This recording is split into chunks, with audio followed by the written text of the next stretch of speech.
कोई इस वक्त तुम्हारे बारे में सोच रहा है। वो सिर्फ सोच ही नहीं रहा बल्कि अपने हर फैसले पर पछतावे की आग में जल रहा है। और इस पैगाम के ख़त्म होने से पहले मैं उस राज से पर्दा उठाने वाली हूँ, उसके नाम का पहला लेटर। जब उसके पास वक्त था उसने तुम्हें नहीं चुना। उसे यकीन था कि तुम हमेशा उसका इंतज़ार करोगी, लेकिन आज तुम्हारी खामोशी उसके हर लफ्ज़ से ज़्यादा गूंज रही है। ये सब कुछ तुम यूं ही नहीं देख रही। अगर इस हफ्ते एक पुरअसरार उदासी ने अचानक तुम्हें अपनी गिरफ्त में लिया तो जान लो वो उसकी एनर्जी थी जो तुम्हारी रूह को छूने के लिए आई थी। अभी भी अगर दिल में शक की कोई किरण बाकी है तो अपने व्हाट्सएप का 3rd कॉन्टैक्ट चेक करो।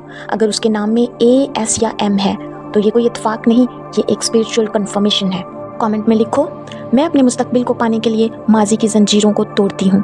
यही वो वाहिद रास्ता है जिससे तुम उस रूहानी कैद से आज़ाद हो सकती हो जो तुम्हारी रोशनी को कैद करके अंधेरों में डिबो रहा है। एक नई एनर्जी, एक नया राज तुम्हारी ज़िंदगी के दरवाजे पर दस्तक दे रहा है।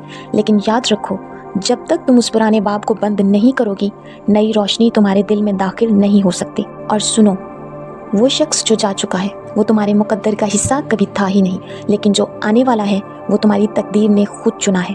वो तुम्हारी रूह की कहानी का नया आगाज़ है।